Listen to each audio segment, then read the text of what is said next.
Hello and welcome to a commentary video on Battlefield Bad Company 2.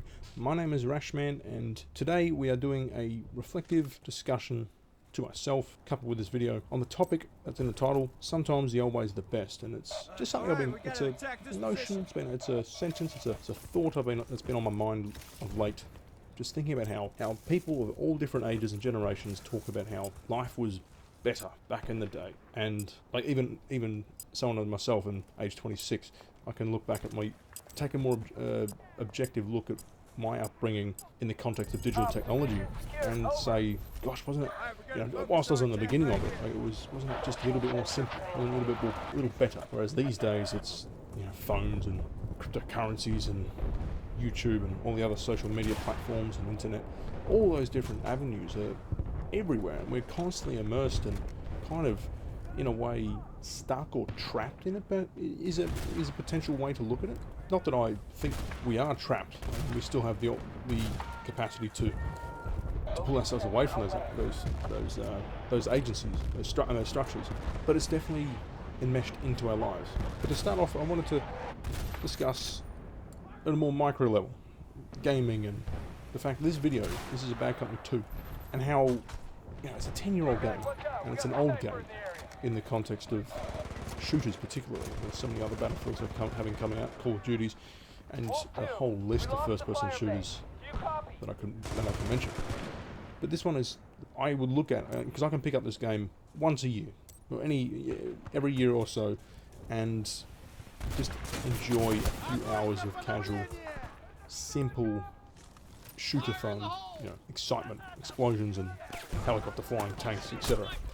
And I put it down to this. It's a very because it's a very simple and classic first-person shooter with a lot of familiarity and nostalgia for me. And nostalgia is an important part of this discussion. It's how people have this emotional attachment to their past, and especially with your upbringing and your youth, the good things stand out a lot, and that's where you hold this very much preconditioned view to say that my youth and the things that were extraordinary about my youth are better than today's. Like, you look at what's going on today and you just don't have that same enthusiasm. And of course, your life's taken a different direction.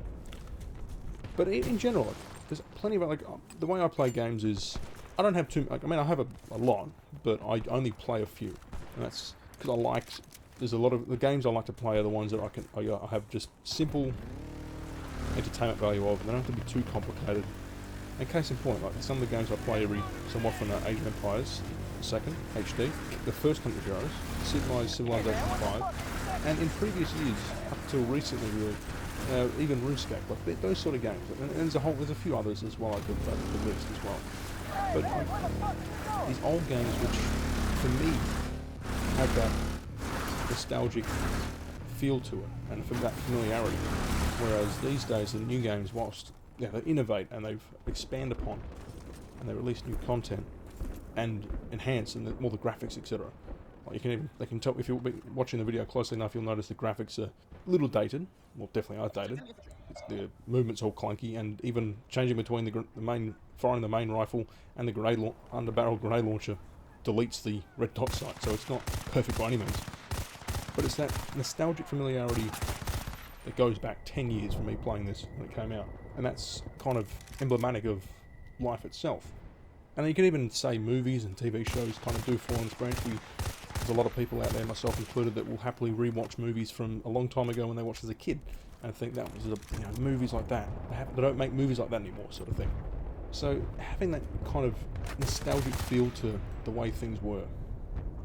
And of late, given that I'm confessing here that I'm a politically minded person that takes an interest in socio-global affairs, and I think very broadly about these sort of things, particularly the interrelation between people, states and governments, technology, and the relationship between humans, technology, and human engagement. The concept of the self, the relationship of the self, and society and community in general. All these real big concepts. It's just trying to have a look at an objective and subjective look at, were things better back in the day? And I'm not talking about because obviously in the past humans have done terrible things. I'm talking more of like a Western society growing up, and a very micro level reflection of growing up in the Western society. In my parents' generation, for example, to my generation and the new generation, and having like my intrinsic biases or my parents' intrinsic biases, and relaying that with the biases that exist now, well, with the trends of today, I suppose. Because these days, I look at youth, and their interests and their humour and their engagement is, putting COVID out of the equation, is massively different, hugely different. And I think a lot of that has to do with the change of the transition from pre to post or to contemporary digitalisation. Case in point, my parents' generation, they didn't have mobile phones, they didn't have internet, they had to communicate with by letter or physically going to friends' places or home phone. And there was no computers. Computers were for businesses, and they took up floors of office space too. So in Western society, in a very, historically speaking, short period of time, we've seen a massive transformation of how humans and how people engage with one another and technology itself. And I feel whilst digital technology has helped humans reach completely new heights and unfathomable heights. I mean, just for one context, look at whatever the current and potential trajectory that cryptocurrencies are on. We don't know where exactly they're going to be heading, if they're going to be sticking around. I'm sure they will, but we just don't know how much how life will be in 10 years because of the way things are changing so rapidly. And for me, thinking about this, the old ways versus the new ways, or even my ways of my youth, I should say, tying that back into the different generation upbringing of games and things, and collective, how we associate. Life was a lot simpler, I feel, and the times that I'm feeling a bit down or depressed or apathetic, when I say depressed, I get very apathetic, and I get very unmotivated and just kind of shut down, I suppose. And I think it's an overfixation. It's an overextension of mental capacity, of emotional capacity too.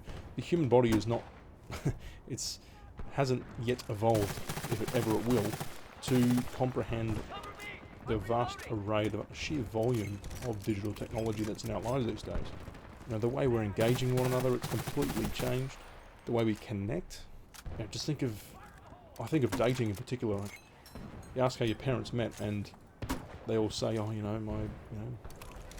your dad found me at the bar, and they walked up to me and said hello, and we got kicking off, or we met at the dog park, or whatever." Things like that. Whereas these days, it's more than likely to find someone online, which is nothing wrong with it. I'm just speaking purely objectively. There's not any judgment of that at all. So that connection, and also belonging, how we associate and communalise ourselves. And physically, I feel like I've struggled to really build rapport and build connection digitally. When I was about 16, I felt like I was more comfortable communicating online, but then that very quickly changed to, you're missing so much context of human engagement, human. It kind of felt robotic to some extent.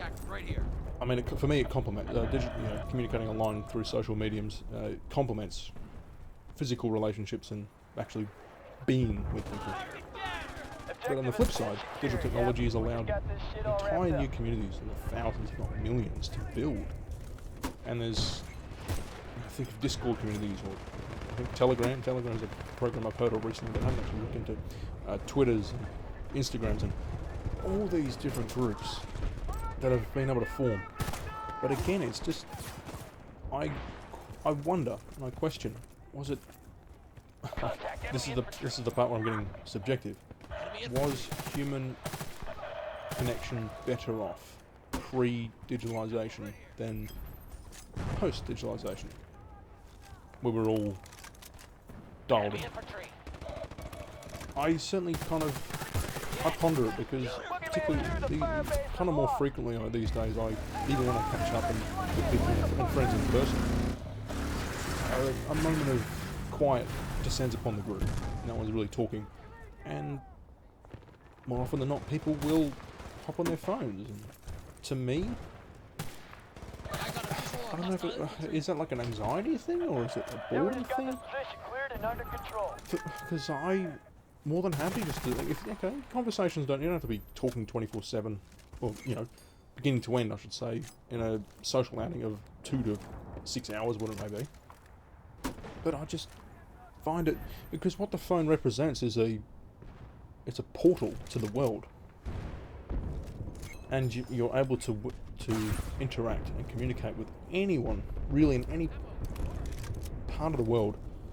And if you're doing that in the middle of a physical, in a physical context, it's Attack right here. almost demonstrating a willingness, or like a percentage almost of you unwilling, or a willingness to disengage from the physical and embark on the digital. And oftentimes it does rub me the wrong way. Not that I don't judge the individuals for it.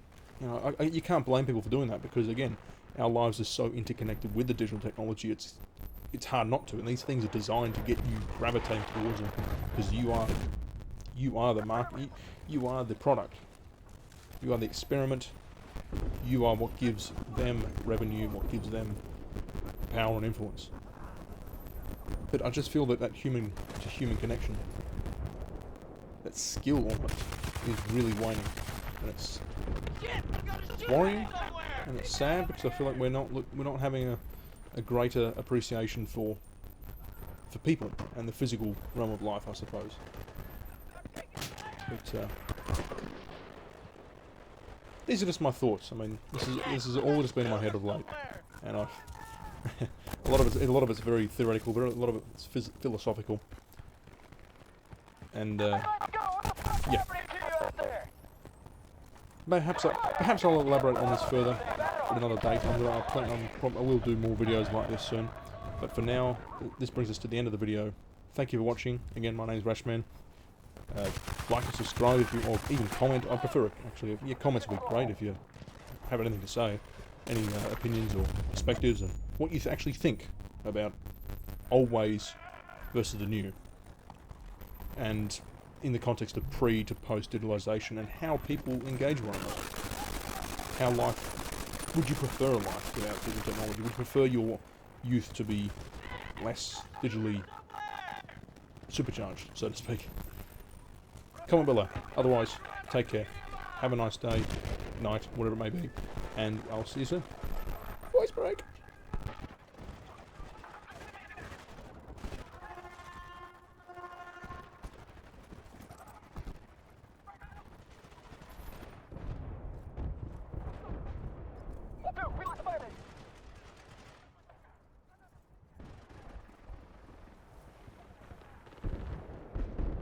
Watch yourself, you got any infantry in the area.